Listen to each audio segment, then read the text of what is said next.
Okay. So I know this isn't this. I'm glad you guys are awake. Hello. Hello. Up here. All right. Good morning. Morning. I know this isn't the slide we're on, but let's do a quick review. With chemical bonds, here's the relationship, the friendship, right? Is it showing strong or weak? Weak. Okay. If it is weak, is it going to have high potential to break or low potential to break? High Who? potential. Who says it's going to be high potential?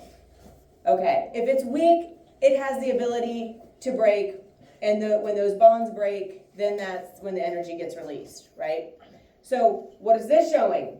Strong friendship or a weak friendship? Strong. Okay. Is this one going to have high or low? Now you can shout it out. Low. Very good. Okay. So keep that in mind. Same thing as we get to potential energy with magnetic forces. What are a north and a north going to want to do? Raise your hand if you think they're going to attract. Raise your hand if you think they're going to repel. Perfect. What about a south and a south? Raise your hand for attract. Raise your hand for repel. What about a north and a south? Raise your hand for attract. Raise your hand for repel. Perfect. You guys are geniuses. Now, apply that to potential energy. So you have to think, what do they naturally want to do? You guys all just answered correctly. So if you have a north and a south that are together, right? And the way they are is the way they want to be, right? They are touching, they're together, they're happy. Do they want to split? No. So I have to apply a force to make that happen. So that's low potential for them to just want to change. Something has to be done to make that happen. Okay? And then if they're in the same field, which is the key, and I have a north and a north together, do they want to be touching? No. So is that low potential or high potential to move? High. So if I let go, they jump away. Same with my south and south, they jump away.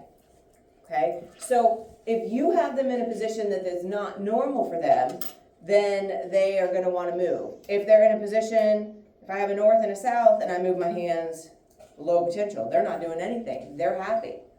Okay? So one other example, and I know I give you weird little examples. I get it. But it does kind of stick with you, usually. Think about a snow day.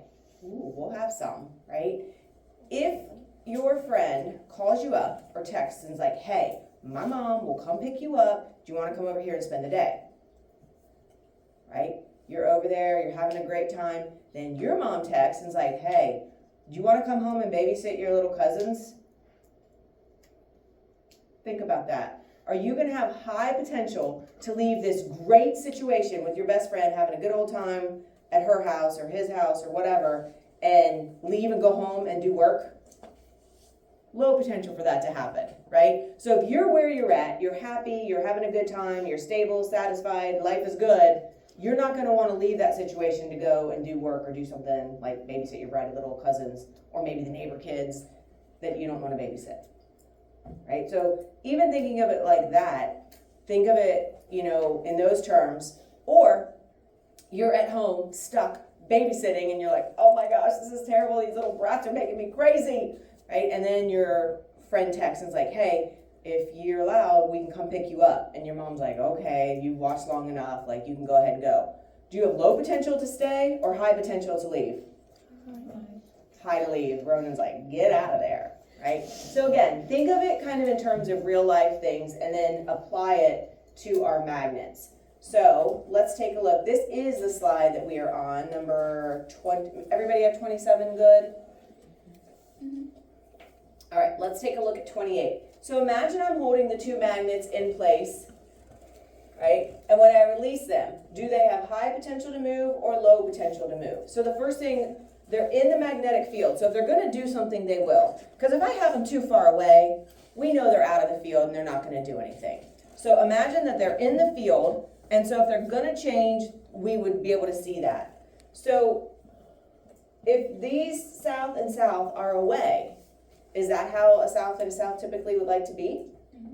So that's like where their happy place, like where they're stable and satisfied. So raise your hand, do you think that this is gonna be high potential to move or low potential to move? All right, so raise your hand if you think it's gonna be high that they move. Raise your hand if you think it's gonna be low that they move. If they're the way they wanna be, they stay put, okay? They're low because they want to stay where they're at. So if they have low potential to move, they have low magnetic potential energy. So that's all you have to ask yourself. Do they want to change?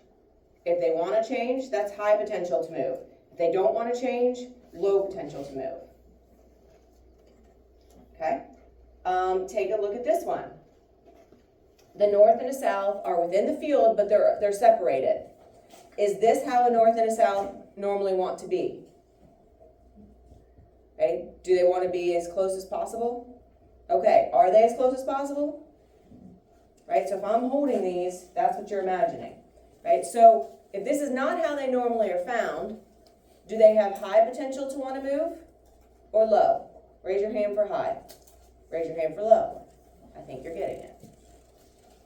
Okay, so if I'm holding these two magnets in place, when I release them, they are going to have high potential to move because they have that high magnetic potential energy. And I'm not sure if there's a spot for you to write those in there or if you're just doing it in the words. Circle it. Okay. I thought that there was something. So for the top picture, you're putting low potential because they already are the way they want to be. And that's all you have to do. Identify, are they the way they would want to be? Imagine your hands on them. If you release them, are they going to move? And on my table up here, if I have them in the field and I let go, you can hear them snap together. Right?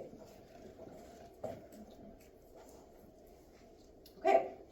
So in general, energy is going to be the ability to cause change and to create motion. And so determine if the objects are satisfied and in their normal positioning or not.